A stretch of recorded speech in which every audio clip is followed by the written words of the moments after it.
Long ago in ancient Phrygia, the land of roses, there lived a king of great power and wealth, named Midas.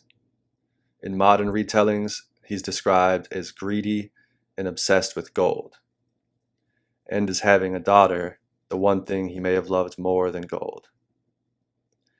But to be sure, he was obsessed with gold.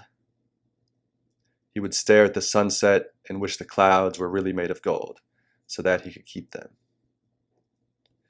One night, the old satyr Silenus, companion of Dionysus, drunkenly wandered off from the god's wild procession and stumbled into Midas's rose garden. He was found sleeping amongst the roses, murmuring to himself. He was brought to Midas as sort of a joke, but Midas was captivated by Silenus, who told stories of a far-off continent with golden cities, magical trees, and giants. For 10 days and 10 nights, they feasted and drank together. Then finally, Midas took Silenus to return him to Dionysus. Dionysus was so grateful that Silenus was returned safely that he offered the king one wish, any reward that he desired.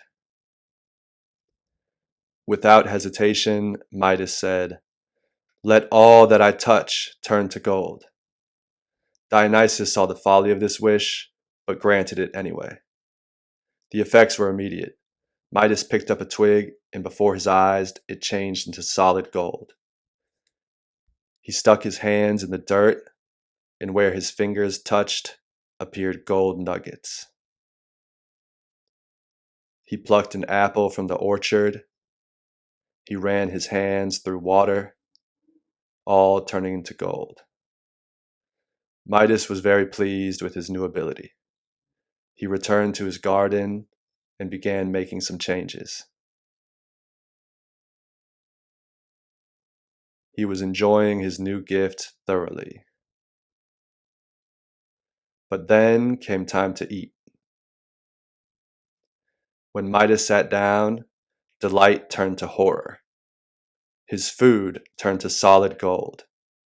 The meat on the end of his fork turned to gold, and the wine from his jug turned to gold.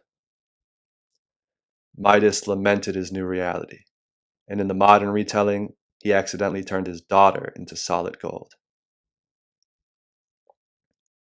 Midas wandered off, hungry, starving, desperate, and finally begged Dionysus to relieve him of this curse. Dionysus told him to wash himself in the river Pactolus. Midas did so, and the golden curse flowed from his body into the stream. To this day, the sands of Pactolus sparkle with gold.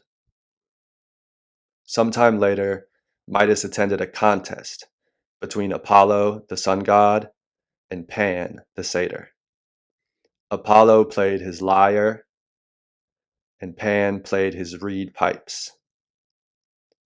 Tmolus, the mountain god, declared Apollo the winner, but Midas dared to disagree and said that Pan should have won.